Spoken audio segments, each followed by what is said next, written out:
नमस्कार दोस्तों, स्वागत है आपका एक स्टोरी पॉइंट चैनल पर। अगर आपको ये कहानी पसंद आई तो चैनल को सब्सक्राइब जरूर करें ताकि आप आगे भी रोमांचक कहानियों का आनंद ले सकें। साथ ही इंस्टाग्राम पर फॉलो करना न भूलें। वहां आप मुझसे सीधे जुड़ सकते हैं और कहानी से जुड़े हर सवाल का जवाब पा सकते हैं। आपका प्यार और समर्थन ही हमें नई कहानियां लाने के लिए प्रेरित करता है। धन्यवाद। आस्था ने तनु को धमकाते हुए कहा, मुझ में इतनी भी हिम्मत है कि मैं तुझे पीट सकती हूँ। देखना चाहेगी कि मैं तुझे कैसे पीटूंगी? तनु ने मना करते हुए कहा, नहीं नहीं, फिलहाल हम घर के लिए लेट हो रहे हैं तो घर चलते हैं। और रही बात तेरी हिम्मत की, वो मुझे अच्छे से पता है कि तुझ में बहुत हिम्मत है। और फिर वो दोनों घर के लिए निकल जाती हैं। घर पहुंचकर आस्था पहले अपने रूम में जाकर फ्रेश हो जाती है और फिर नीचे हॉल में आकर शिवी के पास बैठ जाती है। शिवी अपने फोन में कुछ कर रही थी तो आस्था शिवी के हाथों से फोन छीन लेती है। आस्था के ऐसे शिवी के हाथ से फोन छीनने से शिवी चिढ़ जाती है और शिवी ने चिढ़ते हुए कहा, दी क्या कर रही हो? मेरा फोन मुझे वापस दो। आस्था ने मना करते हुए कहा, नहीं, हम फोन वापस नहीं करेंगे। इतना फोन चलाना सही नहीं रहता, जब देखो तब फोन में लगी रहती हो।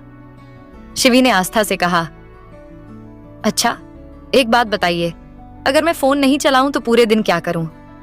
आप और पापा तो दिन भर घर पर रहते नहीं हो और मैं कॉलेज से आने के बाद अकेली रहती हूं, तो क्या टाइम पास के लिए दीवालों से बात करूं या फिर खुद से? अगर ऐसा करूंगी तो आप लोग ही मुझे पागल समझोगे।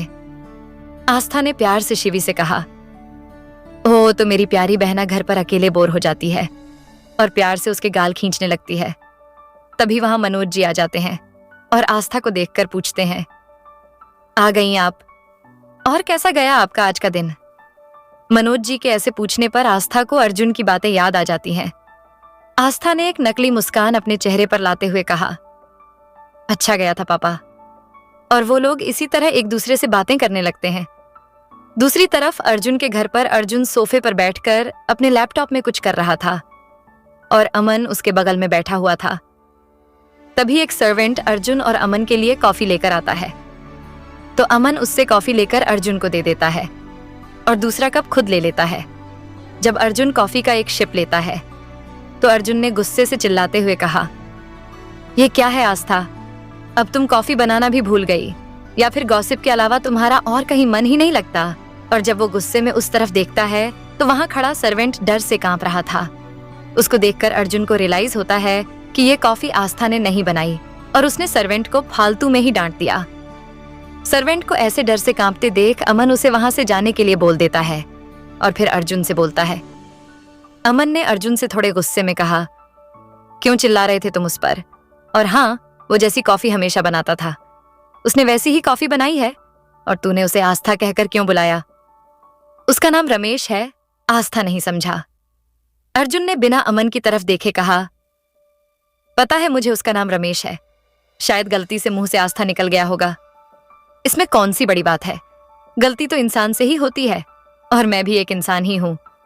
अमन ने ताना मारते हुए कहा, गलती से? ओरीली, जहां तक मुझे पता है अर्जुन सिंह राठौर से कभी गलती नहीं होती, तो आज कैसे हो गई? या फिर वो लड़की तुझे कुछ ज्यादा ही अफेक्ट कर रही है?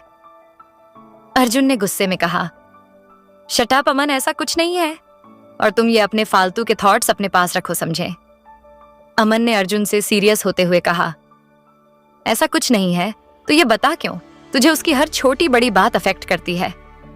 क्यों तू जब भी उसके साथ होता है तो क्यों इरिटेट नहीं होता, जबकि तुझे किसी भी लड़की का अपने आसपास तक भटकना पसंद नहीं है, जबकि तू खुद उसे सुबह सुबह अपने घर बुला रहा है और सबसे बड़ी बात, तू उससे ऐसे झगड़ा करता है तो ऐसा लगता है जैसे दो नॉनस्टॉप बोलने वाले लोग झगड़ा कर रहे हैं और उनका झगड़ा कभी खत्म ही ना हो। लेकिन वहीं तू किसी और के साथ हो तो उससे बात करना तो दूर, उसकी बात का जवाब भी ना दे। मैं तुझे अच्छे से जानता हूं अर्जुन, तू ऐसा नहीं था। आस्था के आने के बाद तू बदल गया है, कुछ तो बात है उस लड़की में। अर्जुन ने गुस्से में दांत पीसते हुए कहा, लगता है आजकल तुम कुछ ज्यादा ही बोलने लगे हो। लगता है तुम्हें अपनी जान प्यारी नहीं है। जो ऐसी बकवास बातें कर रहे हो, मैं अभी भी वही अर्जुन सिंह राठौर हूं, समझे? अमन ने अर्जुन से कहा, तेरे ऐसे बोलने से सच झूठ नहीं हो जाएगा और मैंने तो वही कहा जो सच है। अर्जुन ने गुस्से में कहा, तुम्हें कुछ ज्यादा ही सच बोलने का भूत नहीं चढ़ा? लगता है उसे उतारने के लिए मुझे कुछ करना ही पड़ेगा। अमन ने अर्जुन से कहा। अच्छा ठीक, मैं कुछ नहीं बोल रहा, तू गुस्सा क्यों हो रहा है? वैसे एक बात तो मानना पड़ेगा, गट्स तो है उस लड़की में जिसने द अर्जुन सिंह राठौर को किन किन नामों से नवाजा है। किसी की हिम्मत भी नहीं होती कि वो तेरा नाम भी ले सके, लेकिन उसने तुझे क्या नाम दिए हैं? अमन की बातें सुनकर अर्जुन का गुस्सा बढ़ता ही जा रहा था और ये बात अमन भी अच्छी तरह से समझ रहा था। तो अमन ने अर्जुन को शांत करते हुए कहा, ओके रिलैक्स, तू इतना गुस्सा क्यों हो रहा है? अब मैं उसके बारे में कोई बात नहीं करूंगा। इनफैक्ट अब मैं चलता हूं। और दरवाजे पर पहुंचकर अर्जुन की तरफ देखकर बोलता है। अमन ने अर्जुन की तरफ देखकर कहा, वैसे मैंने जो बोला था ना आस्था के बारे में, तू भी सोचकर देखना वो सच है कि नहीं, कि आस्था ने तुझे बदला है कि नहीं। अर्जुन गुस्से में अमन की तरफ बढ़ता है तो अमन जल्दी से वहां से भाग जाता है और अर्जुन गुस्से में अपने रूम में चला जाता है। अर्जुन अपने रूम में पहुंचकर वॉशरूम में चला जाता है और शाइनवर के नीचे खड़े होकर आंखें बंद कर लेता है और उसे आस्था का चेहरा दिखाई देने लगता है। तो अर्जुन के फेस पर एक स्माइल आ जाती है। अर्जुन लगभग आधे घंटे बाद वो वॉशरूम से निकलकर बाहर आता है तो उसने टॉवल के अलावा कुछ नहीं पहना था और वो उसी तरह जाकर बेड पर आंखें बंद करके लेट जाता है। अर्जुन ने अपने मन में सोचते हुए खुद से कहा, अमन सच कह रहा था, आस्था तुमने मुझे सच में बदल दिया है। तुमने अर्जुन सिंह राठौर को सच में बदल दिया है। आज तक मैंने कभी किसी के साथ ऐसा बिहेव नहीं किया जैसा तुम्हारे साथ किया है। कभी किसी के इतने करीब नहीं गया जितना तुम्हारे गया हूं। आज तक किसी के करीब होने या ना होने से मुझे कोई फर्क नहीं पड़ा, लेकिन तुम्हारे होने या ना होने से पड़ता है। तुम्हारे साथ वो सुकून मिलता है जो आज तक कभी नहीं मिला। और अब मैंने सोच लिया है कि तुम्हें अपने करीब रखने के लिए मैं कुछ भी करूंगा, चाहे तुम्हें परेशान करना ही क्यों ना हो। और उसी तरह आंखें बंद करके सो जाता है। नेक्स्ट मॉर्निंग सुबह 7:55 पर अर्जुन के घर की बेल बजती है तो सर्वेंट आकर डोर ओपन करता है तो सामने आस्था खड़ी थी। तो वो बिना कुछ कहे आस्था को अंदर आने देता है, क्योंकि अब उसे भी ये समझ आ गया था कि आस्था उसके बॉस के लिए कुछ स्पेशल है, क्योंकि आज तक अर्जुन किसी से ऐसे बात नहीं की थी जैसे आस्था के साथ की थी। और वो बात उस सर्वेंट ने कल नोटिस कर ली थी और वो आस्था को वहीं सोफे पर बैठाकर अर्जुन को बुलाने चला जाता है। अर्जुन अपने डेली रूटीन के हिसाब से इस वक्त जिम में था। तभी सर्वेंट ने अर्जुन से आकर कहा, सर वो कल वाली मैडम आई है।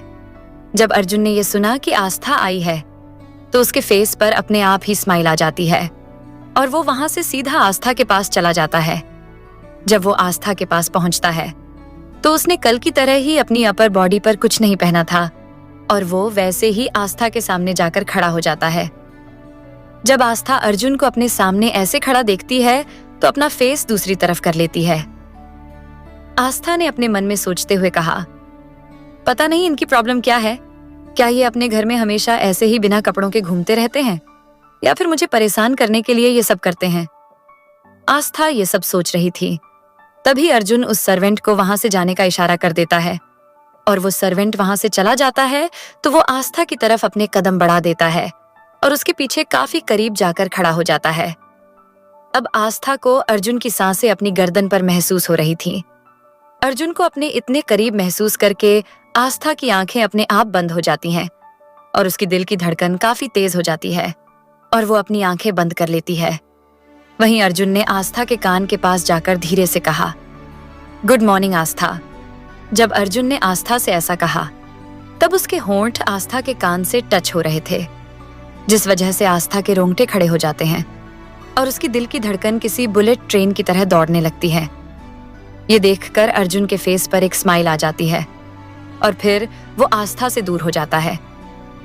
अर्जुन के दूर होते ही आस्था बिना अर्जुन की तरफ देखे वहां से ऐसे भागती जैसे उसके पीछे कोई भूत पड़ गया हो।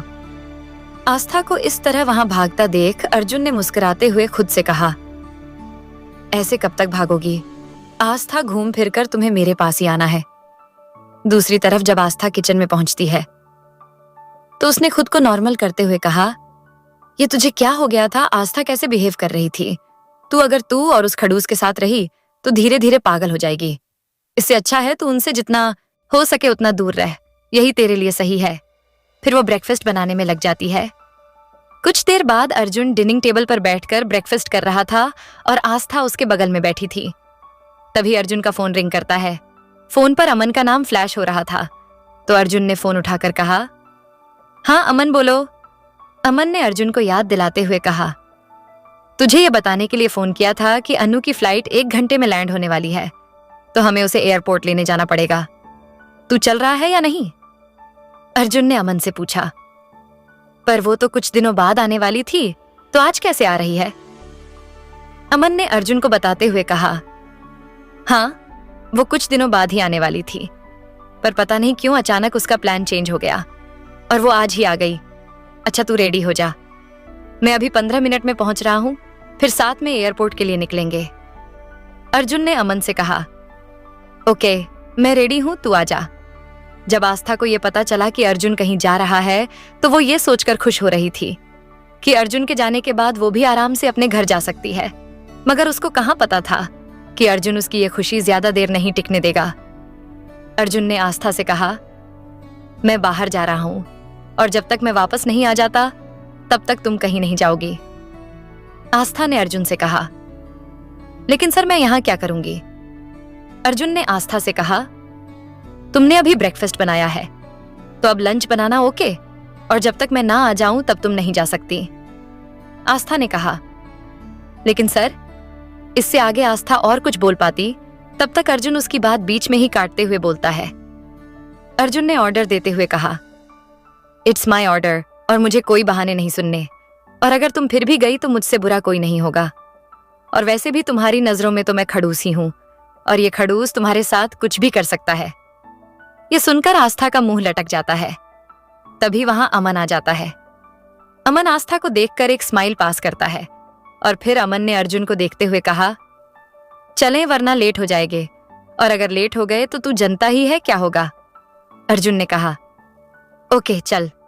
और फिर वो दोनों वहां से चले जाते हैं। उनके जाते ही आस्था अपना मुंह लटकाकर वहीं डिनिंग टेबल पर बैठ जाती है। और फिर आस्था ने अपने आप से बातें करते हुए कहा, पता नहीं मैंने ऐसी कौन सी गलती की है जिसकी सजा मुझे इस तरह मिल रही है। अमन और अर्जुन एयरपोर्ट पर पहुंच जाते हैं और वहीं खड़े होकर किसी का वेट करने लगते हैं। लगभग 15 मिनट बाद अर्जुन अमन से पूछता है। अर्जुन ने अमन से पूछा, अनु की फ्लाइट कितने बजे लैंड होने वाली थी? अमन ने घड़ी में देखते हुए कहा, अभी तक तो हो जानी चाहिए थी, पर पता नहीं कहाँ रह गई ये लड़की। तभी पीछे से आवाज आती है, अगर आप दोनों को खुद से बात करने से फुर्सत हो तभी किसी और की तरफ देखोगे। ये आवाज सुनकर जब वो लोग पीछे देखते हैं तो एक खूबसूरत लड़की सामने खड़ी थी। उसने एक ब्लैक कलर का जीन्स पहना हुआ था और उसके ऊपर एक वाइट कलर का टॉप पहना हुआ था और बालों को हाई पोनी में बांधा हुआ था, और वो दिखने काफी ज्यादा अट्रैक्टिव लग रही थी। अर्जुन और अमन के सामने एक खूबसूरत लड़की खड़ी थी जो दिखने काफी अट्रैक्टिव लग रही थी। उस लड़की को देखकर दोनों उसकी तरफ चले जाते हैं। तभी अमन उस लड़की से पूछता है। अमन ने उस लड़की से कहा, कहाँ रह गई थी? तेरी फ्लाइट को लैंड हुए तो टाइम हो गया ना, और तू अब आ रही है। तभी उस लड़की ने कहा, वो रास्ते में कुछ बंदर मिल गए थे, बस उन्हें ही नचा रही थी। अमन ने कंफ्यूज होते हुए कहा, बंदर मिल गए थे, वो भी एयरपोर्ट पर? एयरपोर्ट पर बंदर कहाँ से आए? तभी उन लोगों को अर्जुन की कोल्ड वॉइस सुनाई देती है। अर्जुन ने अपनी कोल्ड वॉइस में कहा, अगर तुम लोगों का हो गया हो तो घर चलकर बात करें, या फिर यहीं खड़े होकर सारा दिन गुजरना है। अर्जुन की बात सुनकर उस लड़की ने थोड़े गुस्से में कहा, अमन भाई बोल दीजिए इन्हें, हम खुद घर जा सकते हैं और हमें किसी से बात नहीं करनी। इससे पहले अमन कुछ बोलता, तभी अर्जुन बीच में ही बोलता है, अब ये क्या नया ड्रामा लगा रखा है तुमने? तभी वो लड़की बोलती है, ये आपको ड्रामा लग रहा है, सच में नाराज हूं मैं आपसे और आप इसे ड्रामा बोल रहे हैं अर्जुन। और किस बात से नाराज हो तुम? तभी वो लड़की बोलती है, आपने मुझे अपने साथ आपके घर में रहने से मना कर दिया था, इसलिए आपको पता है कितना मन था मेरा आपके साथ रहने का। पर नहीं, आपको कहाँ किसी की फीलिंग्स कोई कदर है। अर्जुन, ऐसी कोई बात नहीं है। अनु मैं थोड़ा बिजी हूं, इसलिए मना किया था, लेकिन जैसे ही मैं फ्री हो जाऊं तो तू मेरे साथ आकर रह सकती है। अनु कोई और नहीं बल्कि अनुष्का सिंह, राठौर अर्जुन की छोटी बहन है और प्यार से सब उसे अनु बुलाते हैं। अनु अर्जुन और रुद्र दोनों से छोटी है और दोनों भाई अपनी छोटी बहन से बहुत प्यार करते हैं। अनु, भाई, आपको कोई और बहाना नहीं मिला था बनाने को? जब देखो तब वही एक ही बहाना बनाते रहते हो कि मैं बिजी हूं। ऐसे कौन सा काम कर रहे हो? आप पहले भी काम करते थे, तब तो आपने कभी नहीं कहा। अर्जुन, तुझे लगता है कि मैं बहाने बना रहा हूं? इससे पहले अनु कुछ बोलती, उससे पहले ही अमन बीच में ही बोल पड़ता है। अरे अरे, बस तुम दोनों ये क्या कर रहे हो? घर नहीं है जो इस तरह से बहस कर रहे हो। तुम दोनों चलो, घर चलकर बात करते हैं।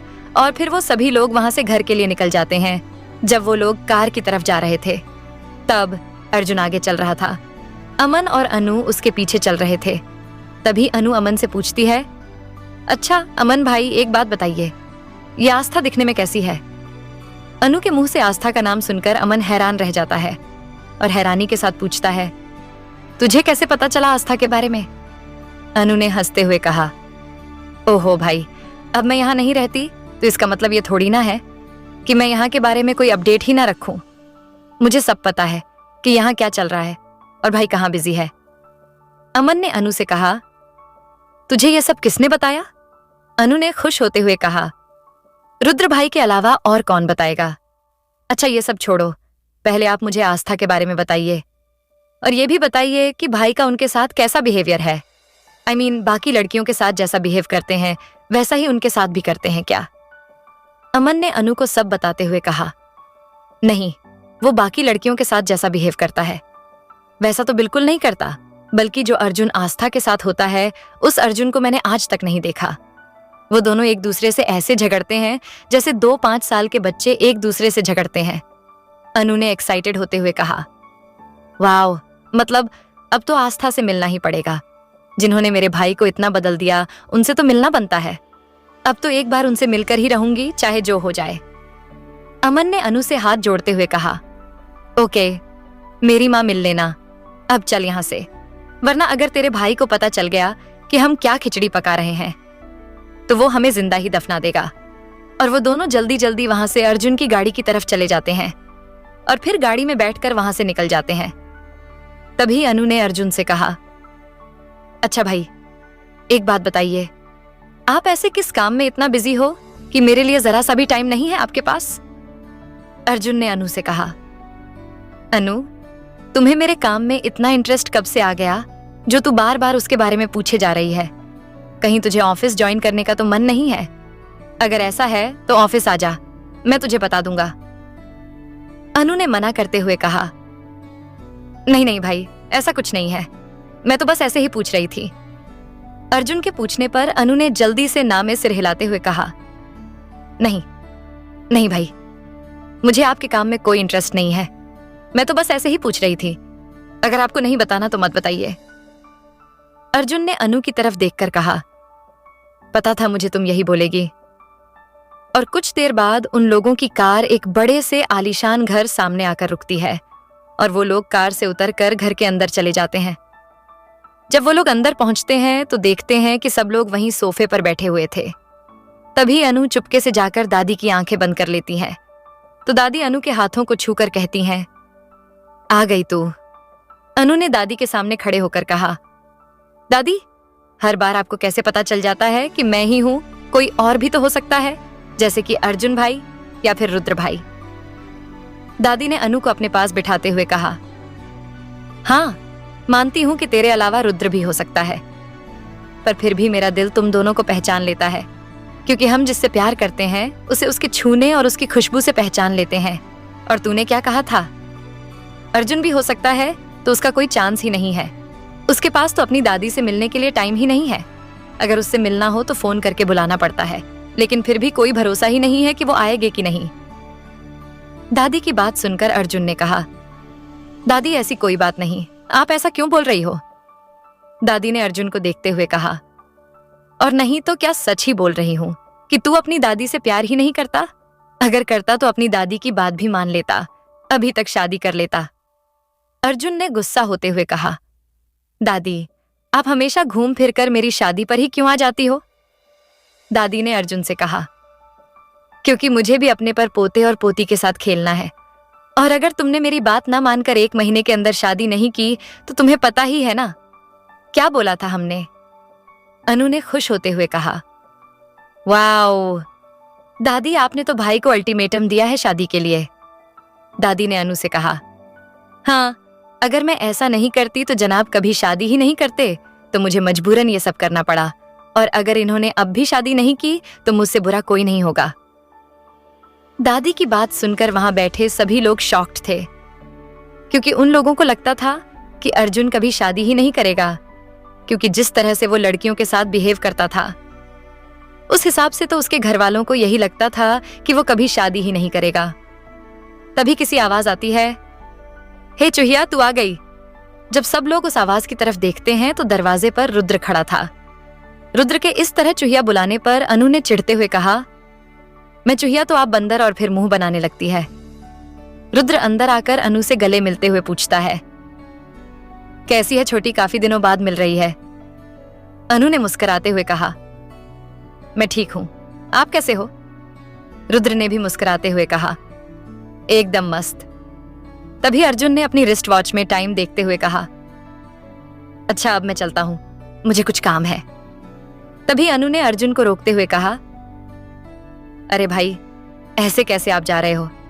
देखो लंच टाइम हो गया है, तो चलिए हम साथ में बैठकर लंच करते हैं। और प्लीज आप मना मत करना, पहले ही आपने मुझे अपने साथ रखने से मना कर दिया, लेकिन अब लंच के लिए मना किया तो मैं आपसे नाराज हो जाऊंगी। अर्जुन ने अनु की बात मानते हुए कहा, ओके फाइन, चलो। अर्जुन को लंच के लिए मानता देख दादी बहुत खुश हो जाती हैं, क्योंकि काफी दिनों के बाद सारी फैमिली साथ में बैठकर खाना खा रही थी, जिससे दादी आंख में खुशी के आंसू आ जाते हैं। दादी को देखकर अन्नू ने कहा, क्या हुआ दादी, आप क्यों इतना सेंटी हो रही हो? दादी ने अनु से मुस्कुराते हुए कहा, कुछ नहीं, बस ऐसे ही, ये सब तूने जानबूझकर किया है ना? तो अनु अनजान बनते हुए कहा, मैंने क्या किया है? कुछ भी तो नहीं किया, पता नहीं आप किस बारे में बात कर रही हो। अब चलिए चलकर अपने पोते के साथ बैठकर खाना खा लीजिए, पता नहीं फिर ये मौका कब मिले। अनु की बात सुनकर दादी मुस्कुरा देती हैं और फिर सब लोग खाना खाने बैठ जाते हैं। खाना खाने के बाद अर्जुन कुछ देर वहीं अनु के साथ बात करने लगता है, और जब वो टाइम देखता है तो शाम के 7 बज रहे थे, तो अचानक से उसे आस्था की याद आती है।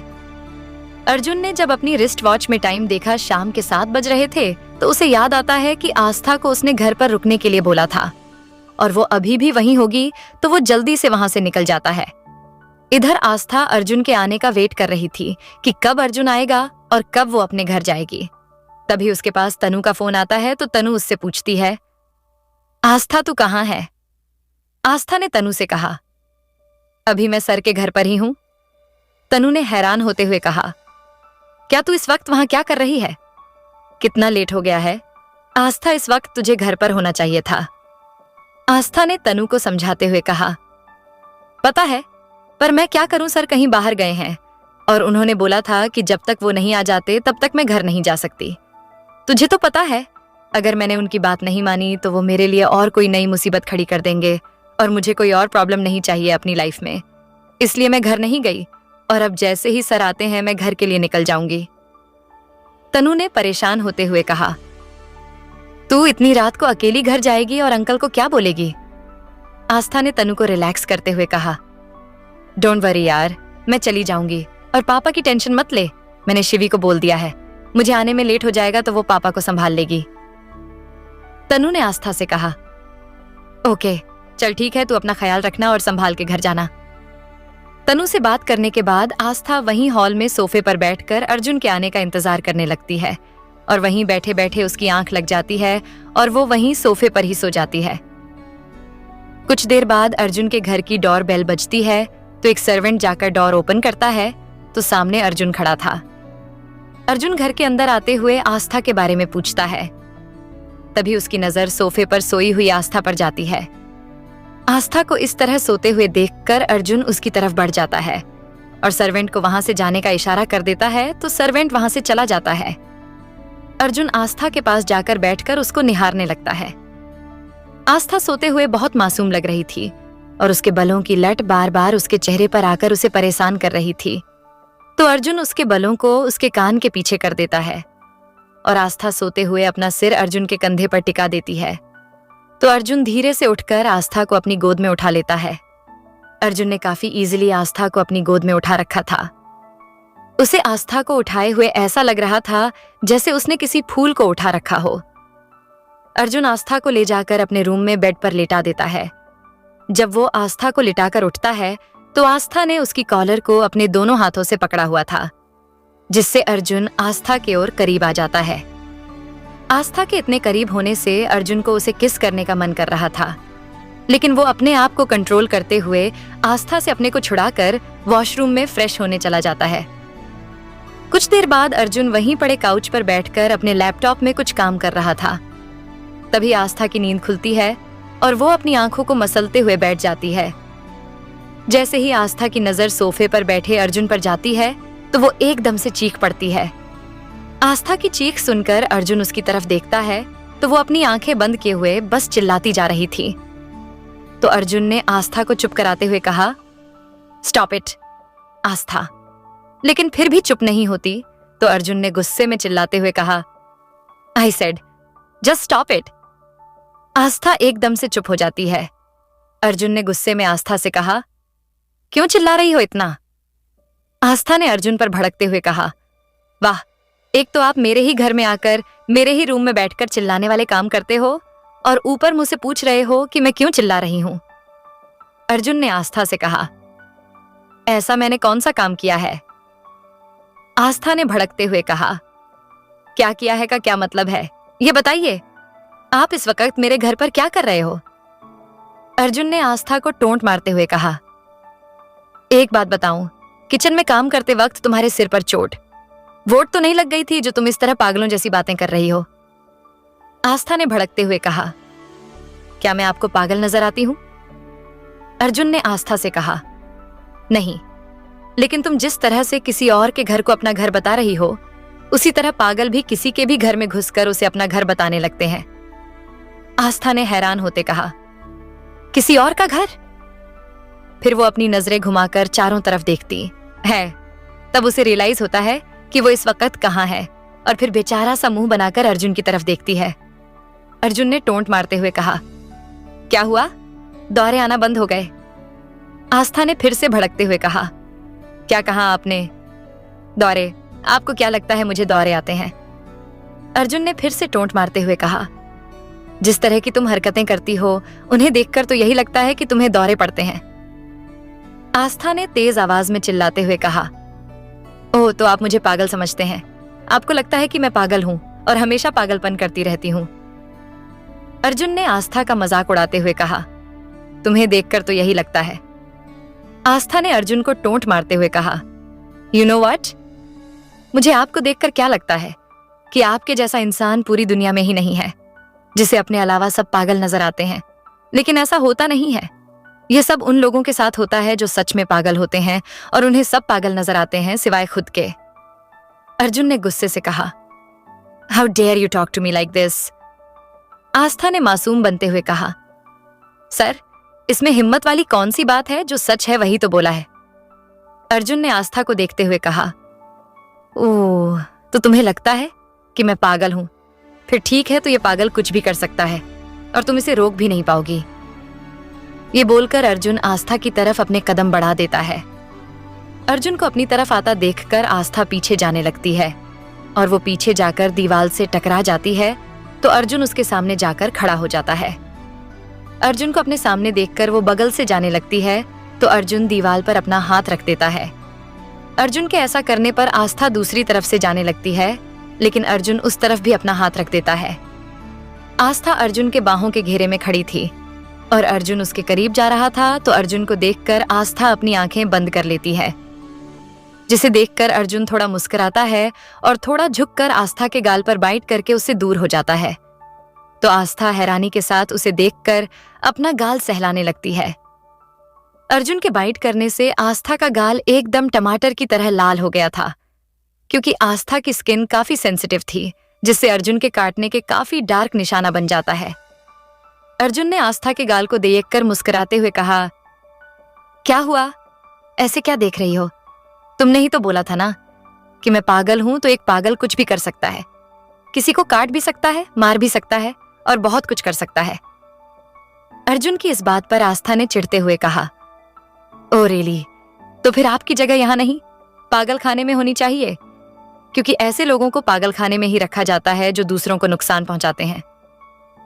आस्था की बात सुनकर अर्जुन को गुस्सा आने लगता है और वो गुस्से में बोलता है। अर्जुन ने गुस्से में कहा, तुम्हें बड़ा पता है पागल खाने के बारे में, कभी एक्सपीरियंस किया है क्या? आस्था ने अर्जुन से कहा, पागल खाना क्या कोई घूमने वाली जगह है जो मैं वहां एक्सपीरियंस करने जाऊंगी? अर्जुन ने टोंट मारते हुए कहा, बोल तो ऐसे ही रही हो कि काफी अच्छा एक्सपीरियंस हो तुम्हें वहां का। आस्था ने कहा, एक्सपीरियंस नहीं है, पर इतना पता है कि ऐसे बिहेव करने वाले पागलों को पागल खाने में ही रखते हैं। अर्जुन ने गुस्से में कहा, नहीं, तुम्हें नहीं पता कि कैसा बिहेव करने वाले लोगों को वहां रखा जाता है। चलो फिर मैं तुम्हें बताता हूं कि कैसे बिहेव करने वाले लोगों को वहां रखते हैं।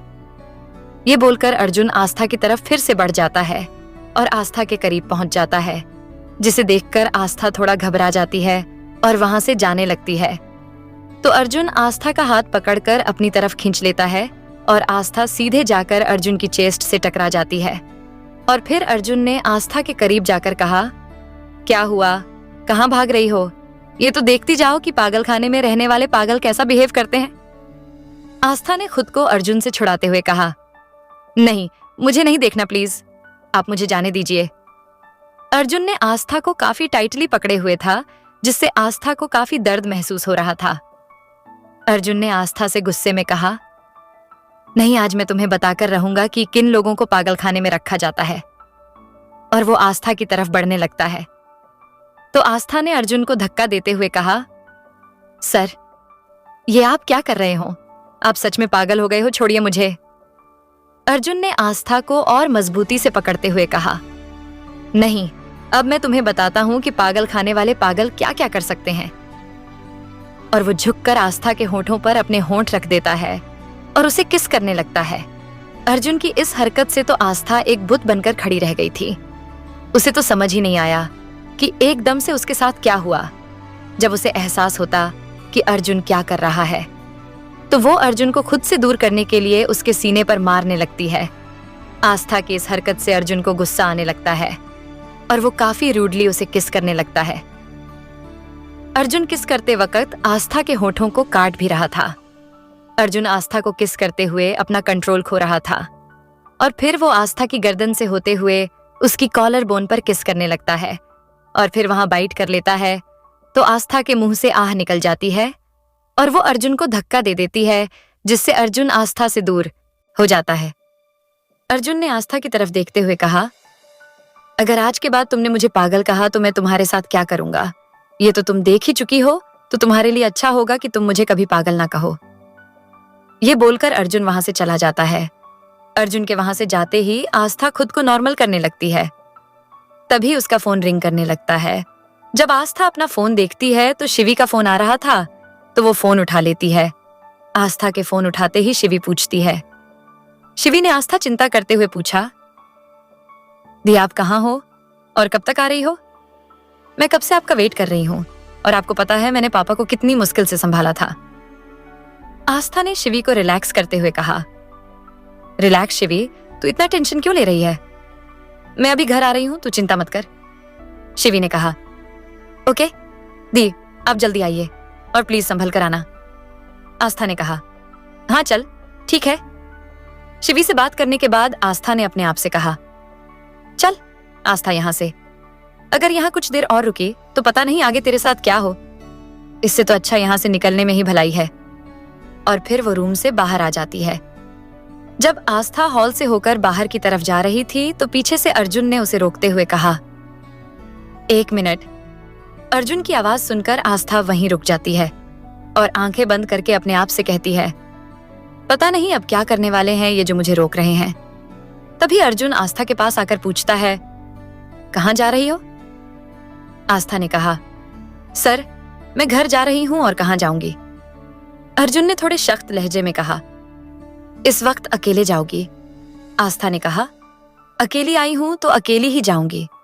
और किसके साथ जाऊंगी? अर्जुन ने आस्था को रोकते हुए कहा, नहीं, तुम इस वक्त अकेले नहीं जाओगी। चलो, मैं तुम्हें ड्रॉप कर देता हूं। आस्था ने मना करते हुए कहा, नहीं सर, इसकी कोई जरूरत नहीं है, मैं चली जाऊंगी। अर्जुन ने गुस्से में कहा, मैंने कहा ना, मैं ड्रॉप कर दूंगा तो जाके चुपचाप गाड़ी में बैठो, नहीं तो मैं उठा कर ले जाऊंगा। आस्था ने मना करते हुए कहा, नहीं नहीं, मैं खुद जाकर बैठ जाऊंगी। अर्जुन ने कहा, गुड। और फिर वो दोनों गाड़ी में बैठकर आस्था के घर की तरफ निकल जाते हैं। आस्था अर्जुन के साथ उसकी गाड़ी में बैठी थी, लेकिन वो अर्जुन को ऐसे इग्नोर कर रही थी कि जैसे वो वहां एग्जिस्ट ही नहीं करता। आस्था का ऐसे खुद को इग्नोर करना अर्जुन को अच्छा नहीं लग रहा था। तो अर्जुन ने अपने मन में कहा, वैसे तो ये लड़की मुझसे लड़ने का एक भी मौका नहीं छोड़ती, लेकिन इस वक्त ऐसे इग्नोर कर रही है जैसे मैं यहाँ एग्जिस्ट ही नहीं करता। तभी अर्जुन आस्था से पूछता है, क्या हुआ, तुम ऐसे चुपचाप क्यों बैठी हो? वैसे तो इतना बोलती हो कि चुप होने का नाम ही नहीं लेती, तो अभी क्या हुआ है जो ऐसे बैठी हो? आस्था ने अपने मन में कहा, इस आदमी की प्रॉब्लम क्या है, मुझे समझ नहीं आता। बात करो तो प्रॉब्लम, बात ना करो तो प्रॉब्लम, इसे समझना इतना मुश्किल क्यों है? अर्जुन आस्था को देखते हुए पूछता है, क्या हुआ, क्या सोच रही हो? आस्था ने अर्जुन की तरफ देखकर कहा, कुछ नहीं सर, बस ऐसे ही। अर्जुन ने अपने मन में खुद से कहा, इसे क्या हुआ है जो ऐसी शक्ल बनाकर बैठी है? फिर अर्जुन ने आस्था से पूछा, अच्छा एक बात बताऊं, तुम हर किसी का दिमाग ऐसे ही खराब करती हो जैसे मेरा करती हो। आस्था ने गुस्से में भड़कते हुए कहा, व्हाट यू मीन? आप कहना क्या चाहते हो कि मैं आपका दिमाग खराब करती हूं? अर्जुन ने आस्था से कहा, और नहीं तो क्या, जब देखो तब लड़ती रहती हो जैसे तुम्हारे सर पर सिंग लगे हों। आस्था ने फिर भड़कते हुए कहा, मैं नहीं लड़ती, लड़ाई आप शुरू करते हो। जब देखो तब मुझसे लड़ने के लिए घोड़े पर सवार रहते हो। इस पर अर्जुन ने थोड़ी कड़क आवाज में कहा, क्या कहा तुमने? और तुम्हें हमेशा ये ऊंट पटांग वर्ड ही क्यों आते हैं? आस्था ने मुंह घुमाते हुए कहा, अगर आपको मेरे वर्ड पसंद नहीं है तो आप मुझसे बात ही मत कीजिए। अर्जुन ने अपने आप से कहा, यही तो नहीं कर सकता। आस्था ने अर्जुन की तरफ हल्का सर झुकाते हुए कहा, क्या कहा आपने? अर्जुन ने बाहर की तरफ इशारा करते हुए कहा, कुछ नहीं, तुम्हारा घर आ गया। तो आस्था घर की तरफ देखती है और फिर गाड़ी से उतरने लगती है। तभी अर्जुन ने उसे रोकते हुए कहा, कल टाइम से आ जाना ड्यूटी पर। तो आस्था ने चिढ़ते हुए कहा, जी सर, आप कहें तो घर ही ना जाऊं, यहीं से चलती हूं, वापस आपके साथ तो कैसा रहेगा? अर्जुन ने आस्था को देखते हुए कहा, वैसे आइडिया बुरा नहीं है, तुम्हारा टाइम ही बच जाएगा। आस्था ने हैरान होते हुए कहा, क्या आप चाहते हो मैं घर नहीं जाऊं? अर्जुन ने आस्था की तरफ देखकर कहा, फिलहाल तो कोई इरादा नहीं है, अगर मूड बदल गया तो लेकर भी जा सकता हूं, इससे पहले मेरा मूड बदले जाए, यहां से चली जाओ। आस्था ये सोचते हुए वहां से भाग जाती है कि इस आदमी का कोई भरोसा नहीं है, अगर इसका मूड सच में बदल गया तो ये कुछ भी कर सकता है। आस्था को इस तरह वहां से भागता देख अर्जुन अपने आप से कहता है, ऐसे कब तक भागोगी आस्था, बहुत जल्द तुम मेरे पास होगी, वो भी हमेशा हमेशा के लिए। और फिर वहां से चला जाता है। आस्था जब घर के अंदर आती है तो देखती है कि शिवी वहीं हॉल में सोफे पर बैठ एलकर उसका इंतजार कर रही थी। जब शिवी ने आस्था को देखा तो वो उसके पास जाकर उसके गले लग जाती है। जब आस्था ने नोटिस किया तो शिवी उसे कुछ परेशान लग रही थी। तो आस्था शिवी के सिर पर प्यार से हाथ फेरते हुए पूछती है, क्या हुआ छोटी, तू इतना परेशान क्यों है? शिवी ने आस्था से दूर होते हुए कहा, कुछ नहीं दी, पहले आप जाकर फ्रेश हो जाइए, फिर हम बात करते हैं। आस्था ने मुस्कुराते हुए कहा, ओके, मैं फ्रेश होकर आती हूँ, फिर बात करते हैं। और फिर वो अपने रूम में चली जाती है। आस्था के जाने के बाद शिवी अपने आप से कहती है, पता नहीं दी, आज जो घर पर हुआ वो आपको कैसे बताऊंगी, पर आपको बताना तो पड़ेगा ही ना, वरना बहुत बड़ी प्रॉब्लम खड़ी हो जाएगी। पर पता नहीं ये सब जानकर आप कैसे रिएक्ट करोगे। और ये सोचते सोचते शिवी आस्था के रूम में चली जाती है। जब शिवी आस्था के रूम में पहुंचती है तो आस्था वॉशरूम से बाहर आ रही थी और वो शिवी को देखकर कहती है, तू चल आजा बैठ। तब तक मैं हम दोनों के लिए कॉफी लेकर आती हूँ। तो शिवी जाकर बेड पर बैठ जाती है और आस्था कॉफी लेने चली जाती है। कुछ देर में आस्था कॉफी लेकर आ जाती है और एक कप शिवी को देते हुए कहती है, क्या हुआ छोटी, सब ठीक तो है ना? तू इतना परेशान क्यों लग रही है? कॉलेज में कुछ हुआ है क्या, या फिर किसी ने तुझसे कुछ कहा है? बोलना क्या हुआ है? शिवी ने थोड़ा परेशान होकर कहा, नहीं दी, कॉलेज में कुछ नहीं हुआ और किसी ने मुझसे कुछ नहीं कहा। आस्था ने शिवी से पूछा, तो फिर तू इतनी टेंशन में क्यों है? शिवी ने परेशान होते हुए कहा, दी मुझे आपसे कुछ बात करनी है, इनफैक्ट मुझे आपको कुछ बताना है। आस्था ने शिवी को देखते हुए कहा, हाँ बोलना, क्या बताना है? शिवी ने हकलाते हुए कहा, दी जब आप घर पर नहीं थी तब कुछ गुंडे आए थे घर पर। फ्लैशबैक शिवी ने प्यारी सी आवाज में कहा, पापा एक बात बताइए, आप मुझसे ज्यादा दी से प्यार करते हो ना? मनोज ने जी हंसते हुए कहा, तुझे ऐसा क्यों लगता है कि मैं आस्था से ज्यादा प्यार करता हूं? शिवी ने कहा, बस लगता है क्योंकि आप दी की हर बात मानते हो, वो जो कहती हैं आप वही करते हो और मेरी कोई बात नहीं मानते।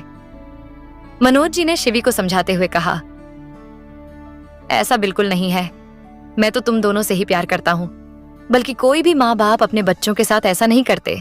जिनके 2 या 2 से ज्यादा बच्चे हैं वो भी अपने बच्चों से बराबर प्यार करते हैं, क्योंकि किसी भी माँ बाप के लिए अपने 2 बच्चों में से किसी एक को चुनना बहुत मुश्किल होता है। उनके लिए उनकी औलाद बराबर ही होती है। जब मनोज जी और शिवी एक दूसरे से बात कर रहे होते हैं तभी कोई उनके घर के दरवाजे को जोर जोर से पीटने लगता है। इस तरह दरवाजा पीटने की आवाज सुनकर शिवी बोलती है, कौन है ये जो इस तरह से दरवाजा पीट रहा है? क्या इसे डोरबेल दिखाई नहीं दे रही? अभी जाकर बताती हूँ। शिवी दरवाजे की तरफ बढ़ती है तो मनोज जी ने उसे रोकते हुए कहा, शिवी तुम अपने कमरे में जाओ, मैं देखता हूं कौन है, और चाहे कुछ भी हो जाए, जब तक मैं ना कहूं कमरे से बाहर मत आना। शिवी ने कहा, पापा मैं देखती हूं ना, कौन है, क्यों टेंशन ले रहे हो? मनोज जी ने गुस्से में कहा, शिवी मैंने कहा ना अपने कमरे में जाओ। शिवी अपने पापा को इतने गुस्से में देखकर डर जाती है और वहां से अपने कमरे में चली जाती है। और शायद मनोज जी को पता था कि दरवाजे पर कौन है, इसीलिए उन्होंने शिवी को अंदर भेज दिया था। जब मनोज जी दरवाजा खोलते हैं तो कुछ गुंडे घर के अंदर घुसाते हैं और सीधे जाकर सोफे पर बैठ जाते हैं। तभी उनमें से एक आदमी मनोज जी को सोफे पर बैठने का इशारा करता है तो वो भी उसके पास जाकर वहीं बैठ जाते हैं। फिर वो आदमी मनोज जी से कहता है, क्या सोचा है शर्मा जी, आपने पैसे लौटाने के बारे में अब तो काफी ज्यादा टाइम हो गया और बॉस चाहते हैं कि आप उनके पैसे जल्द से जल्द लौटा दें। मनोज जी ने थोड़ा डरते हुए कहा, देखिए इस वक्त मेरे पास इतने पैसे नहीं हैं, आप लोग थोड़ा टाइम और दे देंगे तो मैं आपके पैसे जल्दी से जल्दी लौटा दूंगा। तो वो आदमी कहता है, और कितना वक्त दे, आपको पहले ही काफी वक्त दे चुके हैं आपको। अगर आपके पास पैसे नहीं हैं तो बॉस ने आपके लिए एक डील भेजी है, अगर आपको मंजूर हो तो आपको पैसे नहीं देने पड़ेंगे। मनोज जी ने उस आदमी पूछा, कैसी डील? तब उस आदमी ने मुस्कुराते हुए कहा, सुना है तुम्हारी बड़ी बेटी, क्या नाम है उसका? हाँ, आस्था काफी खूबसूरत है और हमारे बॉस का दिल आ गया है उस पर और बॉस उससे शादी करना चाहते हैं। अगर आपको ये डील मंजूर हो तो बता दीजिए, आपको पैसे देने की जरूरत नहीं पड़ेगी। मनोज ने जी गुस्से में कहा, तुम्हारी हिम्मत कैसे हुई ये सब बोलने की? बेटी है वो, मेरी कोई सामान नहीं जो पैसों के लिए बेच दूंगा, समझे? और कह देना अपने बॉस से उसके पैसे उसे मिल जाएंगे। मनोज जी की बात सुनकर वो आदमी भी गुस्से से कहता है, ठीक है, आपके पास 2 दिन का टाइम है पैसे लौटाने के लिए। अगर आपने 2 दिन के अंदर पैसे नहीं लौटाए तो हम यहाँ आपसे डील नहीं करने आएंगे, सीधा आपकी बेटी को उठाकर ले जाएंगे, तो सोच लीजिएगा, वरना आपके लिए अच्छा नहीं होगा। ये सब बोलकर वो लोग वहां से चले जाते हैं और मनोज जी भी परेशान से अपने रूम में चले जाते हैं। और वहीं शिवी ने ये सब छुपकर सुन लिया था और देख भी लिया था। फ्लैशबैक एंड, शिवी के मुंह से ये सब सुनकर आस्था को बहुत बड़ा झटका लगता है।